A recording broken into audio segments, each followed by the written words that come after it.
नाज़रीन गिरामी अस्सलामु अलैकुम वरहमतुल्लाहि वबरकातुहू। सीधी बात के ताज़ा तरीन प्राइम टाइम में आप लोगों का इस्तकबाल है। नाज़रीन गिरामी, मैं अंसार अज़ीज़ नदवी इस वक्त आप लोगों के सामने कुछ अहम तरीन ख़बरों पर तबसरे लेकर के हाज़िर हुआ। तफसीलात में जाऊँ उससे पहले आप लोगों से जो दरख्वास्त होती है उस पर तवज्जो करने की अपील करूँगा। नाज़रीन गिरामी, इस वक्त दो तीन अहम तरीन जो ख़बरें सुर्खियाँ बना रही हैं, बल्कि मैं कहता हूँ कि वांगचुक का मामला दबाने के लिए जो इस वक्त दिल्ली में चल रहा है तबाही, और जिस पैमाने पर वहाँ पर इस वक्त दिल्ली के जंतर मंतर पर अवाम जमा हो रहे हैं, लीडरान जमा हो रहे हैं, मुख्तलिफ़ स्टैंड अप कॉमेडियंस जमा होकर के इनका सपोर्ट कर रहे हैं। वांगचुक की हालत बहुत ही ख़राब हो रही है, तलबा धीरे धीरे जमा हो रहे हैं, मुल्क का रुख एक जानिब हो रहा है। इसी महीने की 20 तारीख को बहुत बड़े पैमाने पर एहतिजाजात होने वाले हैं। तो ऐसे में जाहिर सी बात है कि मरकज़ी हुकूमत को पूरी तरह से जो है कोई नए मौजू की ज़रूरत थी, और वो मौजू इस वक्त जो मिला है, मैं ये वांगचुक के बारे में जो इस वक्त अपील्स आ रही हैं और इस एहतिजाजात को मजबूत करने के लिए किस तरह से लोग अपील कर रहे हैं और इसमें शरीक होना भी चाहिए, मैं सारी चीज़ें बाद में रखूँगा। लेकिन इस खबर को दबाने के लिए जिन खबरों का सहारा लेने की कोशिश हो रही है, बल्कि मैं समझता हूँ कि इसी तलाश में थे, तो उनको अब हैदराबाद से, तेलंगाना से यह खबर मिल गई है, और वो ये है कि हिंदू तालिब इल्म को दीनियात का होमवर्क देने की वजह से हिंदुत्वार जो है वो इस कदर हंगामा मचा रहे हैं, और मेन स्ट्रीम मीडिया जिस तरह से इस पर जो है हंगामा कर रहा है, उससे यही जाहिर होता है कि दिल्ली में इस वक्त जिस तरह अपोजिशन के लीडर आ रहे हैं और जिस तरह से सूरत हाल बन रही है, मरकज़ी हुकूमत के ख़िलाफ़ माहौल बन रहा है, पूरा नौजवान खड़ा हो रहा है, उसको अब इसके सहारे की ज़रूरत है। और एक उन्वान चाहता था, वो उन्वान उसको मिल चुका है, जिसको लेकर के आज सुबह से जिस तरह की जो है बकवास शुरू हो चुके हैं मीडिया में, वो आप बेहतर अंदाज में जानते हैं। असल मामला क्या है नाज़रीन गिरामी, कि हिंदुत्व शिद्दत पसंदों ने गैर ज़रूरी तौर पर वावेला मचाना शुरू कर दिया है इस वक्त, और हिंदू तालिब इल्म को दीनियात का होमवर्क जो लिखा जाता है उसमें कहा गया है कि कलमा पढ़ कर के आओ। हैदराबाद पुराने शहर के सईदाबाद इलाके में वाक़ एक निजी स्कूल में पेश आने वाले एक मामूली तालीमी वाक़े को बाशिद्दत पसंद ज़हन रखने वाले अनासिर, हिंदुत्व तंजीमों, बीजेपी जैसी फ़िरक़ापरस्त पार्टी और कुछ नफरती गोदी मीडिया की जानिब से गैर ज़रूरी तौर पर मजहबी और सियासी रंग देने की कोशिश की गई। हालांकि मुताल्लिक़ा टीचर ने अपने गलती का इतराफ़ करते हुए माज़रत कर ली। स्कूल इंतज़ामिया ने फौरी कार्रवाई करते हुए उन्हें मुलाजिमत से भी बरतरफ कर दिया, और मुतासिरा हिंदू तालिब इल्म के वालिदैन ने भी माफ़ी कबूल करते हुए अपनी शिकायत वापस ले ली। लेकिन जाहिर सी बात है कि इस मौजू को किसी भी एतबार से इन हिंदुत्व दरिंदों को, और जो भी इसको इस वक्त बढ़ावा देने की कोशिश कर रहे हैं मीडिया जिस अंदाज में पेश कर रही है, मुमकिन है कि टीचर से जो है वो यहाँ पर उसने नाम चेक नहीं किया है। डायरिया किस तरह जमा करते हैं होमवर्क के लिए क्लास वगैरह में, तो आप जानते हैं, और ये मुझे लगता है कि भूल से हुआ है। अगर वो नाम पढ़ लेती तो शायद नहीं लिखती, लेकिन जाहिर सी बात है, और इस बात को मान भी लिया वालिदैन। लेकिन जाहिर सी बात है, अब जो सूरत हाल पूरे भारत में बीजेपी के ख़िलाफ़ जंतर मंतर से हो रहा है, उस जंतर मंतर की उस खबर को दबाने के लिए कोई हॉट टॉपिक चाहिए थी, तो यहाँ पर इसको लगा करके हैदराबाद के रास्ते जो है वो दिल्ली के उस असल खबर को दबाने की कोशिश हो रही है, और इसमें मीडिया बराबर का शरीक हो रहा है। दरअसल ये सईदाबाद में वाक़े सक्सेस दी स्कूल में दूसरी जमात के एक हिंदू तालिब इल्म की स्कूल डायरी में गलती से दीनियात के मजमून के तहत कलिमा और सूरह फातिहा से मुतालिक होमवर्क दर्ज कर दिया गया। तालिब इल्म के वालिदैन ने इस पर एतराज़ करते हुए स्कूल इंतज़ामिया से रब्ता किया और मामला उनके इल्म में लाए। स्कूल इंतज़ामिया ने शिकायत मौसूल होती फौरी कार्रवाई करते वाज़ेह किया इदारे की पॉलिसी नहीं है बल्कि मुताल्लिका टीचर की इनफिरादी गलती थी। और मैं समझता हूं कि टीचर ने नाम भी नहीं देखा होगा, जिस तरह तमाम डेयरियों में लिखते हैं उस तरह इसने भी लिख दिया होगा। इंतजामिया ने इसके बावजूद न सिर्फ टीचर को फौरी तौर पर मुलाजिमत से बरतरफ कर दिया, बल्कि आइंदा के लिए भी उन्हें अपने तालीमी इदारों में मुलाजिमत के लिए नाअहल करार दे दिया। स्कूल ने यह भी वजाहत की कि इदारे में मुस्लिम तलबा के लिए दीनियात का अलग मज़मून मौजूद है, जबकि दीगर मज़ाहिब के तलबा पर ऐसा कोई निसाब नाफिज नहीं किया जाता। बादज़ा मुताल्लिक़ा टीचर ने भी अपनी गलती तस्लीम करते हुए तालिब इल्म के वालिदैन से माज़रत की। वालिदैन ने इस माज़रत को कबूल करते हुए स्कूल इंतज़ामिया के नाम तहरीर ख़त में वाज़ेह किया कि वो इस मामले को मज़ीद आगे बढ़ाना नहीं चाहते, लेकिन हिंदुत्व दरिंदों को मामला मिल गया और शायद यहाँ वहाँ से फ़ोन भी गए होंगे मीडिया के इदारों को कि जाओ इस मामले को बढ़ाओ, और वही कुछ इस वक्त चल रहा है। और इसको समझने की ज़रूरत है जो इस वक्त लोग इसको बिला वजह गैर ज़रूरी तौर पर जो है तूल देने की कोशिश कर रहे हैं, और ये हकीकत है। मजहबी कशीदगी बढ़ाने की कोशिश, देखिए किस तरह से खींचा झपटी हो रही है, एहतिजाजात हो रहे हैं, पुलिस खींच के ले जा रहे हैं। हैदराबाद में इस मामले को लेकर के एहतिजाज करने की जो कोशिशें हुई, ये सारी चीज़ें जो है जबरन उनके पीछे बाकायदा से जो है वो शुरू हो जाते हैं कि जो है वो अब जिहाद से जोड़ दिया जाता है, और इसको जो है धर्म परिवर्तन, कहाँ का मामला कहाँ जोड़ कर के मीडिया इसको किस कदर आग लगाने की कोशिश करता है। अब देखिए मीडिया उसके मुंह पे ले जा कर के पीटे, वहाँ का लोकल मीडिया उससे पूछ रहा है, और वो जो है मुसलमानों को गाली देते हुए लो जिहाद कहते हुए बयान दे रहा है तेलुगु ज़बान। ये है माहौल को ख़राब करने की कोशिशें करते हैं लोग, छोटे से मामले को लेकर के ये कहते हुए इन तमाम चीज़ों को सामने लाने की कोशिश की है। वांगचुक का मामला क्या है नाज़रीन में आप जानते हैं, उनकी तबीयत लगातार ख़राब हो रही है और वो इस वक्त मरकज़ी वज़ारत दाखिला के जो है इस्तीफ़े की मांग कर रहे हैं, और सूरत हाल इस कदर बिगड़ी हुई है और नौजवानों के, बेरोज़गार नौजवानों के, तलबा के हक़ में हो रहे इस जो है एहतिजाज पर अभी तक ना कोई मरकज़ी हुकूमत का नुमाइंदा वहाँ आया, ना कोई जो है वज़ीर वहाँ आए, ना इस सिलसिले में किसी भी तरह की यकीन दहानी करने की कोशिश कर रहे हैं। मतलब ये है कि आप कुछ भी कर लो, आप मर जाओ, हमें उससे कोई फ़र्क नहीं पड़ता, हम अपने फ़ैसले पर रहेंगे, हम जो कर रहे हैं हम ही सही हैं।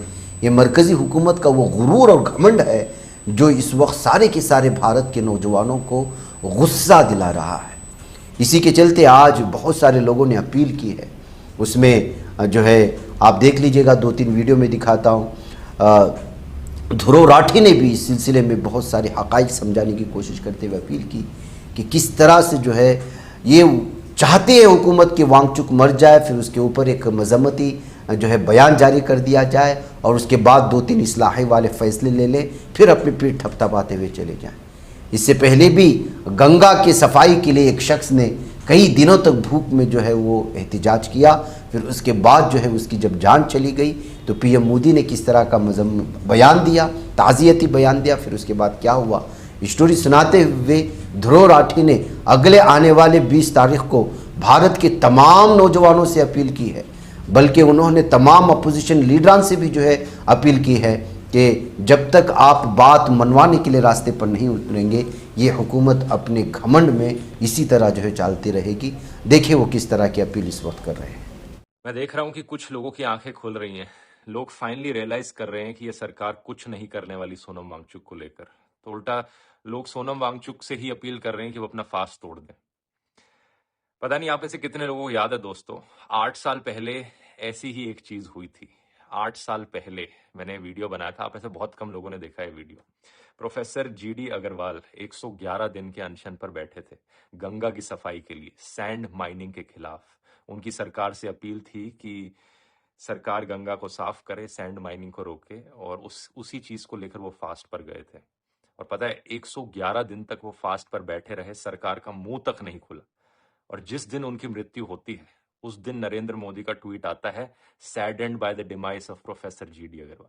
तब उन्हें एकदम से उदासी फील होती है, अरे मुझे तो बड़ा बुरा लग रहा है इनकी मृत्यु हो। आप सोच सकते हो अगर सोनम वांगचुक के साथ ऐसा हुआ, यहां पर भी एग्जैक्टली सेम केस रिपीट होगा। सरकार बिल्कुल चुप रहेगी, जिस दिन डेथ हो जाएगी उस दिन नरेंद्र मोदी का ट्वीट आएगा, और सैडेंड बाय द डिमाइस, अरे मुझे तो बड़ा बुरा फील हो रहा है।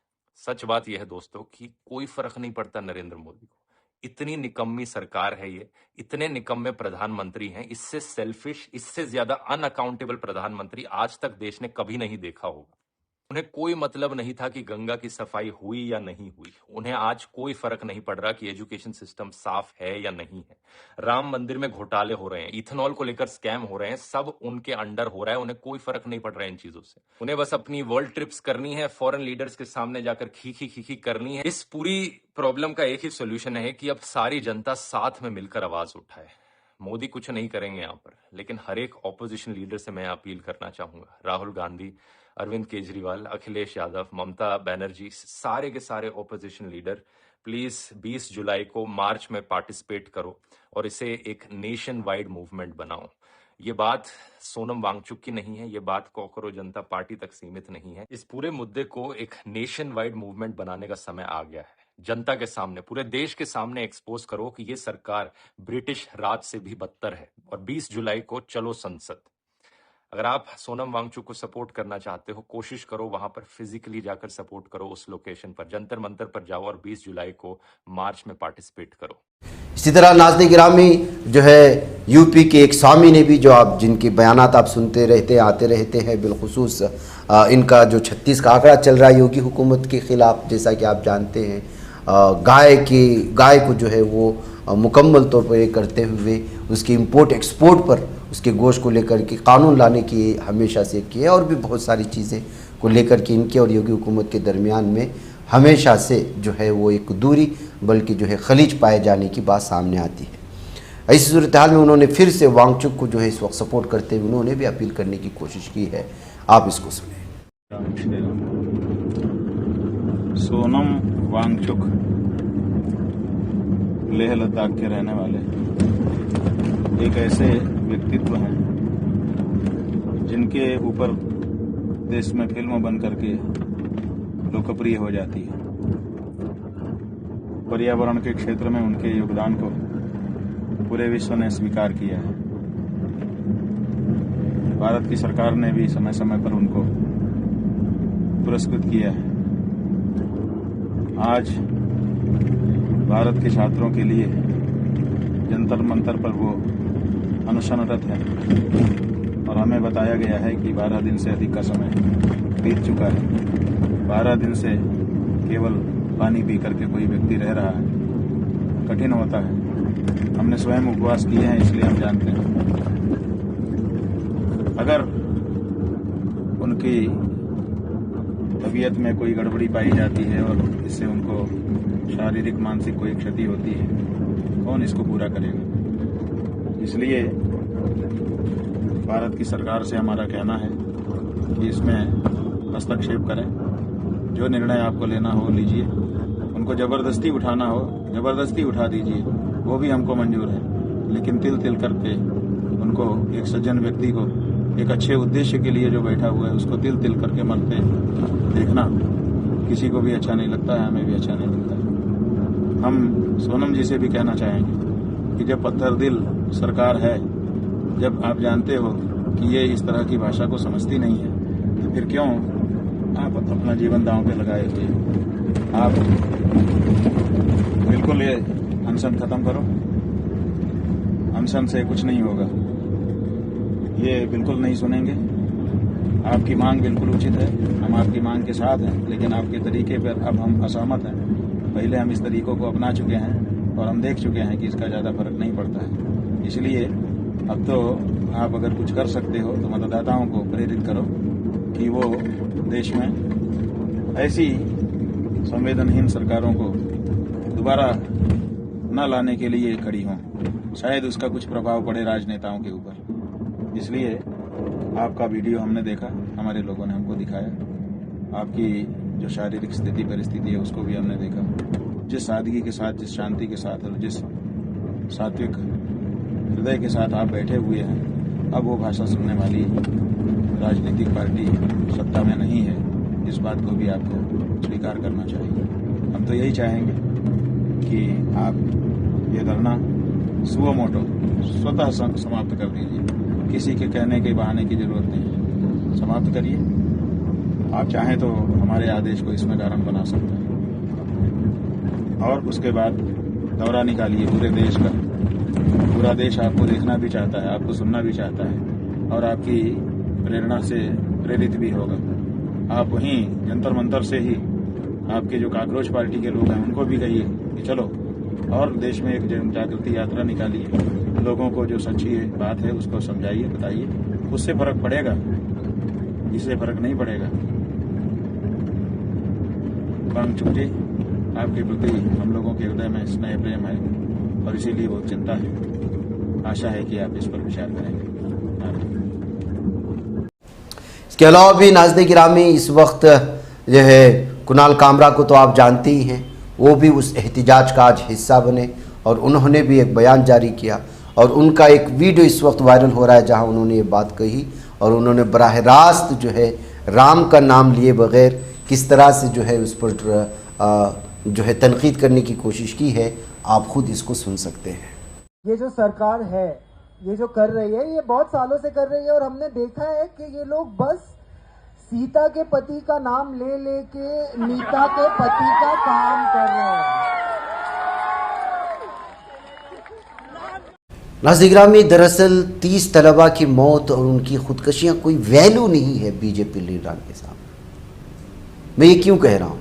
एक बीजेपी लीडर का बेटा अपना घर छोड़कर नाराज़ होकर के इस एहतिजाज में शामिल होने के लिए आता है और ख़ुद इस बात का दावा कर रहा है कि मैं एक आरएसएस का कारकुन हूँ, मैं एक आरएसएस का रुकन हूँ, लेकिन इसके बावजूद जिस तरह से जो है इंसानियत से आरी ये लोग हैं, उससे मैं आज घर छोड़कर के इस एहतिजाज में शामिल होने के लिए आया हूँ कहते हुए वो दावा कर रहा है। तो आप खुद वो क्या कह रहा है ये भी देख लें। तो भाई आज ना मैं अपना घर छोड़ के आया हूँ। मेरा बाप ना बीजेपी का बहुत बड़ा मेंबर है, ठीक है, पॉलिटिशियन है। ये देख लो भाई, मैं खुद आरएसएस का मेंबर है। फिर भी आप इतना दम रखते हैं।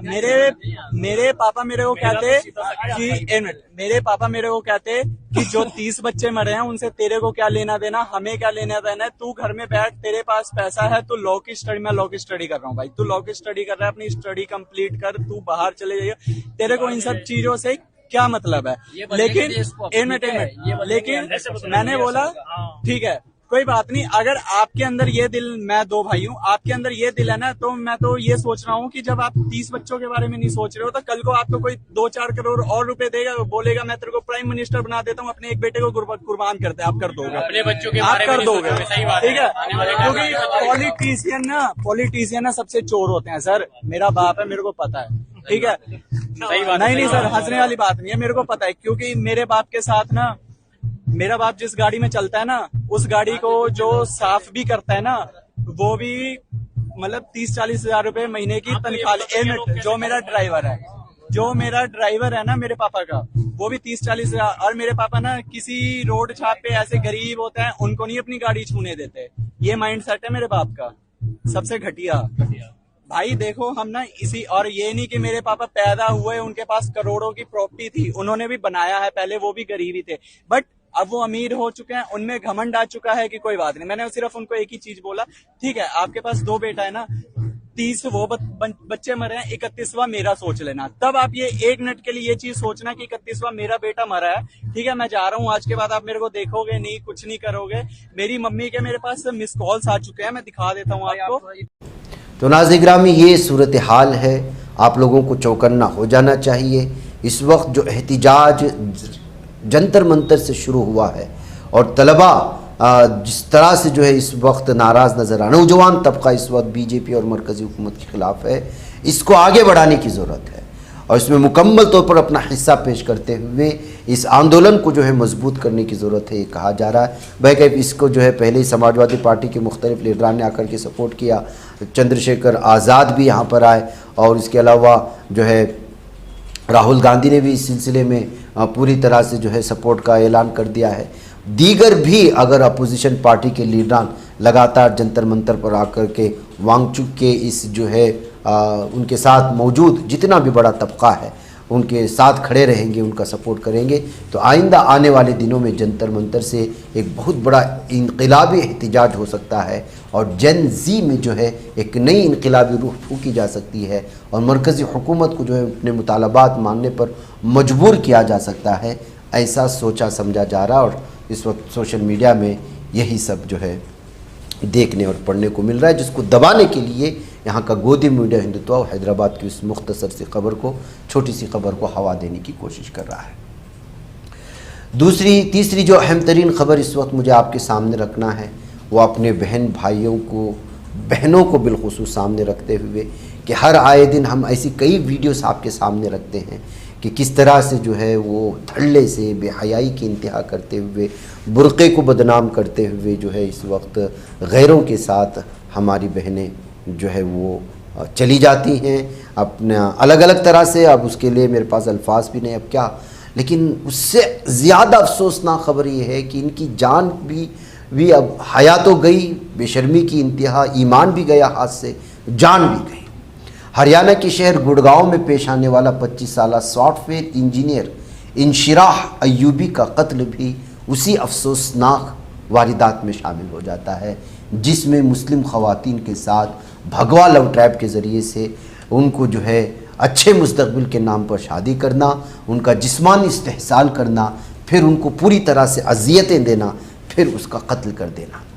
एक तालीम याफ्ता, बासलाहियत और रोशन मुस्तकबिल रखने वाली नौजवान मुस्लिम लड़की की इस तरह दर्दनाक मौत ने न सिर्फ उनके अहले खाना बल्कि पूरे समाज को सोगवार कर दिया है कि पढ़ने के लिए सब कुछ आज़ादी देने के बावजूद, सारा कुछ करने के बावजूद अपने जामिया मिल्लिया इस्लामिया की स्टूडेंट थी ये। उत्तर प्रदेश के ज़िला सीतापुर की रहने वाली थी। इसका नाम इंशिराह अय्यूबी था। गुड़गांव में एक निजी कंपनी में सॉफ्टवेयर इंजीनियर के तौर पर खिदमात अंजाम दे रही थी। उसकी लाश सेक्टर 55 में वाक़ एक पीजी पेइंग गेस्ट रिहाइशगाह से बरामद हुई। इब्तिदाई तहकीकात के मुताबिक उस पर चाकू से मुतअद्दिद वार किए गए थे, हमले किए गए थे। मुस्लिम लड़की अपने हिंदू बॉयफ्रेंड के साथ पीजी में रह रही थी, जो शरई एतबार से बेहराम और नाजायज़ था। इब्तिदाई तहकीकात से पता चला है कि श्रेष्ठ मलिक ने इंशिराह अय्यूबी को कत्ल किया, बाद में खुद भी उसने अपनी जान ले ली और श्रेष्ठ मलिक की लाश रेलवे ट्रैक के करीब मिली है। पुलिस इस मामले की मुख्तलिफ पहलुओं से तहकीकात कर रही है और कत्ल की वजूहात के बारे में हतमी नतीजा अभी तक सामने नहीं आए, इसलिए वाक़े की मुकम्मल हकीकत अदालती और पुलिस तहकीकात मुकम्मल होने के बाद ही वाज़ेह हो सकी। यह अफसोसनाक वाक़या वालिदैन, सरपरस्तों, नौजवानों सबके लिए एक संजीदा पैगाम रखता है। आज के दौर में जब नौजवान तालीम, मुलाजमत और दीगर वजूहात की बिना पर घरों से दूर रहते हैं तो उनकी अखलाक़ी, नफ्सियाती और रूहानी रहनुमाई पहले से कहीं ज़्यादा ज़रूरी हो जाती है और वो रास्ता भटक जाते हैं। उनको आज़ादी मिल जाती है और जो कुछ रास्ते वो अपनाती हैं वो उनके लिए भी, सारे समाज के लिए भी सर झुकाने वाला होता ही है। और जब इस तरह के मामले आते हैं तो आप अंदाज़ा लगाएं, वो वालिदैन जिसके पीछे लाखों करोड़ों खर्च करके उसे पढ़ाया, लिखाया, सब कुछ किया, वो जान से हाथ धो बैठती है और ईमान से वैसे भी चली जा रही होती। इस्लाम ने मर्द औरत के ताल्लुकात के बारे में वाज़ेह हुदूद मुतय्यन की हैं। ऐसे ताल्लुकात जो निकाह के बगैर कायम किए जाएँ इस्लाम की तालीमात के मुताबिक जायज़ नहीं है। दीनी नुक्ते नज़र से नौजवानों को चाहिए कि वो अपनी ज़िंदगी के अहम फैसले शरीयत की रहनुमाई, वालिदैन के मशवरे और कानूनी व अखलाक़ी उसूलों को सामने रख करके दें, वरना अपनी जो है इस तरह की चीज़ें रखेंगे तो जो इस वक्त हर तीसरे दिन इस तरह की जो खबर आती है कि मुस्लिम लड़की को कहीं कत्ल कर दिया, कहीं फेंक दिया, कहीं काट कर फेंक दिया, कहीं छोड़ करके चला गया, यही हज़ारों की खबरें नहीं, लाखों की सतह पर ये खबरें अपने अपने इलाके की किसी अखबारों में किसी कोने में जो है वो छप करके ख़त्म हो जाती हैं, दम तोड़ जाती हैं। वालिदैन अपने बच्चों की सही रहनुमाई नहीं कर रहे हैं, वो ख़ुद उनको आज़ादी दे देते हैं, वो ख़ुद उनके मुतालबे पूरे कर रहे होते हैं। हम ये नहीं कहते कि आला तालीम नहीं देना चाहिए, आला तालीम देना चाहिए, लेकिन पूरी तालीम और तरबियत के साथ। उनकी ज़हनी और जज्बाती कैफियत से बाखबर रहने की ज़रूरत है। उनके दोस्तों, उनके रहन सहन, वो किससे गुफ्तगू कर रहे हैं, कैसे कर रहे हैं, किस मौके पर आ रहे हैं, कैसे जा रहे हैं, किसके साथ जा रहे हैं, किससे उनका उठना बैठना है, उनका ज़्यादा वक्त किसके साथ गुजर रहा है, इस पर नज़र रखने की ज़रूरत है। दीनी और अखलाक़ी और ख़ानदानी अक़दार से उनको जोड़ने की ज़रूरत है। उनको इस्लामी और जो है रूहानी माहौल फराहम करने की ज़रूरत है। किसी भी मुश्किल या उलझन की सूरत में बच्चों के लिए एतिमाद का माहौल फराहम करें कि वो उनके साथ हैं। हर मसला अपने वालिदैन से वो शेयर कर सके कि उनके साथ क्या मुसीबतें आ रही हैं, क्या चाह रहे हैं, उसके लिए वो दीनी और शरई एतबार से क्या रहनुमाई कर सकते हैं। आज मसला ये है कि मुसलमान ख़वातीन की इज़्ज़त, इफ़्फ़त, ईमान की हिफाजत की खुसूसी तालीम जो इस्लाम ने दी है, उससे हम पूरी तरह से लापरवाह हो चुके हैं। दुनिया की चमक दमक, वक्ती जज्बात, किसी भी ताल्लुक़ के फ़ैसले जज्बात के बजाय अक़ल, दीन और किरदार की बुनियाद पर होते हैं तो फिर वो ज़िंदगी आखिरी सांस तक चलते रहते हैं। वहाँ सब्र आता है, वहाँ शुक्र आता है। हर मुसलमान बेटी को याद रखना चाहिए कि ईमान अल्लाह ताला की सबसे बड़ी नेमत है। ज़िंदगी का असल मकसद सिर्फ दुनियावी कामयाबी नहीं, बड़ी डिग्रियां नहीं है, ये तो ख़त्म हो जाएंगी। मैं आपको अभी इसके एक कर्नाटक में पेश हुआ एक हादिसा अभी सुनाऊंगा आपको। आला तालीम याफ्ता लोगों के हालात क्या हो चुके हैं, वो अपने हो या गैरों में। ज़िंदगी का असल मकसद सिर्फ दुनियावी कामयाबी अगर होती तो आज हर पढ़ा लिखा आदमी खुश और नज़र आ रहा होता। लेकिन डॉक्टरों की ज़िंदगियों के अंदर की कहानी क्या है, इंजीनियरों के अंदर की ज़िंदगी की कहानी क्या है? हर तीसरा घर परेशान है। ना उनकी जो है इज़्दिवाजी ज़िंदगी खुशियों में बसर हो रही है, ना उनकी दुनियावी ज़िंदगी, क्योंकि हर तरफ इस तरह की चीज़ों ने जो है सूद को अपने आसपास में रखा हुआ है। शादियां बड़े पैमाने पर करते हुए हर चीज़ की धज्जियां उड़ाई जा रही हैं, जिसके नतीजे में ज़िंदगी का कोई भी शोबा ईमान और हया को छोड़ करके वो आप कामयाबी की तरफ नहीं जा सकते। अगर चाहे आप इस बात का दावा करें कि हम चांद तक पहुंच रहे, नहीं, ईमान और हया के बिना कुछ भी नहीं। पढ़े लिखे घरानों में क्या हो रहा है, आज की ताज़ा खबर है, कर्नाटक के हुबली की एक खबर है। आप अंदाज़ा नहीं लगा सकते। वो तस्वीर दिखाई है जो खातून बैठी हुई है, वो डॉक्टर ने दिखाई है इस तस्वीर। एक और तस्वीर दिखाई है, ये जो खातून इस वक्त बैठी है गोल दायरे में, ये डॉक्टरनी है, लेडी डॉक्टर है, और जिसका कत्ल इसने किया है वो भी डॉक्टर है। और जो पुलिस जिसके हाथों में इस वक्त बच्चा है, ये इसी का बच्चा है, और इसको भी उसने चाकू के वार करके हमला करके जख्मी कर दिया है। करीब था कि वो मर भी जाता। बेटे पर हमला किया, शोहर पर हमला किया, और उसके पास 7 घंटे तक बैठ करके कर्नाटक के धारवाड़ में रील देखती रही। ये भी एमबीबीएस डॉक्टर है, वो भी एमबीबीएस डॉक्टर है, बल्कि हायर जो एजुकेशन हासिल की हुई खातून है। डॉक्टर किरण होन्नानवर नाम है, जिसको कत्ल किया गया अपने ही अपार्टमेंट में। और कत्ल करने की मामूली सी वजह, कोई बड़ी वजह नहीं, जिस तरह आम घरों में होता है मियां बीवी के दरमियान में अनबन किसी बात को लेकर के, कोई बड़ी बात नहीं थी। ये सूरत हाल है। और प्रियंका इस खातून का नाम है। ये वीडियो हम नहीं दिखा सकते, पूरा ब्लर्ड किया हुआ है, पूरा बेड खून से तरबतर है, बच्चा जो है वो खून से तरबतर तड़प रहा है, और माँ इन दोनों के सामने बैठ कर के रील देख रही है कत्ल करने के बाद। अब आप बताइए,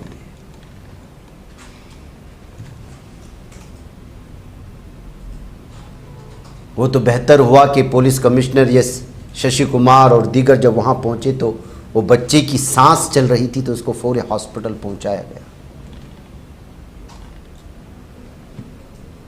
तो नाज़िर-ए-गिरामी ये सूरत हाल है, इसकी तफसीलात में नहीं जाना। माशरे में किस तरह से जो है इस वक्त ये सारी चीज़ें पहुँच रही हैं। आने वाली लगातार खबरें, कंटिन्यूसली ही खबरें हैं, कोई किसी को मार रहा है। अब देखिए शादी से इंकार पर बेंगलुरु का ही वाकया है। कानून की पढ़ाई पढ़ रही थी तालिबा, कत्ल कर दिया। बेंगलुरु में सनसनीखेज वारदात आज ही पेश आई हुई है। अमृता नामी कानून की तालिबा है, पढ़ रही थी, धनुष नामी नौजवान से मोहब्बत करती थी, शादी करने का फैसला किया था, लेकिन अमृता को मालूम हुआ कि धनुष पहले से शादीशुदा है, एक बच्चा भी है, उसकी तलाक हो चुकी थी। जानने के बाद अमृता ने उसे बासपूस की, दूरी इख्तियार की। धनुष ने शादी से इनकार करने पर कत्ल करके उड़ा दिया। तो ये नाज़िर-ए-गिरामी आला तालीम याफ्ता लोगों की जानिब से दी जाने वाले आज़ादी का नतीजा ये होता है कि ये सारी चीज़ें जब आज़ादी में दी जाती हैं तो वो तालीम के गुरूर में, या फिर ये कहते हुए कि जो हम कुछ कर सकते हैं, हम पढ़े लिखे हैं, हम जॉब कर सकते हैं, कमाई कर सकते हैं, कि चक्कर में खुद अपने फैसले गलत तरीके से ले लेते हैं, आगे जाकर कि उनकी ज़िंदगी अजीरन बन जाती है, चैन सुकून से दूर। और फिर जो कुछ भी हो रहा है इस वक्त भारत से पेश आने वाले, ये दो तीन खबरें होती हैं जो मैं आपके सामने पेश कर रहा हूँ। वो खबर भी आप लोगों के सामने आई होगी। मेरठ में नाजायज ताल्लुकात की शिबा में ननंद ने भाभी को चाकू से गोद करके कत्ल कर दिया। अब फिर 2 दिन बाद खुद पुलिस के सामने पेश हो गए। ये मुस्लिम माशरे के हालात हैं जो मैं आपके सामने रख रहा हूं।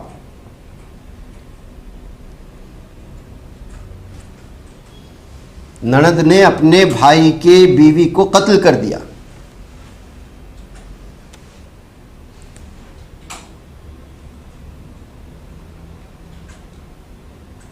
पहले तो उसने इस पूरे कत्ल के मामलात को छुपाने की कोशिश की कि नीचे गिर कर के हुआ जो कुछ भी है। अब इसकी तफसीलात में क्या जाऊं, आपके वो खुद जो है नाजायज़ ताल्लुकात के बारे में बता रहे कत्ल। तो ये हमारे पूरे ये वारिदात एक दो से जुड़े हुए मैं इसलिए आप लोगों के सामने रख रहा हूँ कि हमें समझ में आवे कि आज़ादी के नाम पर हम जब अपने औलाद को बाहर भेजते हैं, या जिस तरह से भी हम लोगों ने दीन से दूरी इख्तियार करते हुए इस्लामी माशरे से दूर होकर के बेहयाई की इंतहा करना शुरू कर दिया है, तालीम को, डिग्रियों को, दौलत को ही सब कुछ समझ रखा है, तब जाकर कि ये सूरत हाल होती है। अब तालीम और आला डिग्रियां इसलिए हासिल की जाती है कि एक इत्मीनान बख्श जिंदगी गुजार सके। अगर 1-1.5 साल भी इत्मीनान बख्श जिंदगी आपकी सारी डिग्रियां हासिल करने के बाद भी नहीं गुजर सकी, तो फिर इतना पढ़ना, पढ़ाना, लिखाना, लाखों करोड़ों का पैसा लगाना, उनके पीछे बेचैन होना, अपना सारा वक्त सर्व कर देना, क्या माना?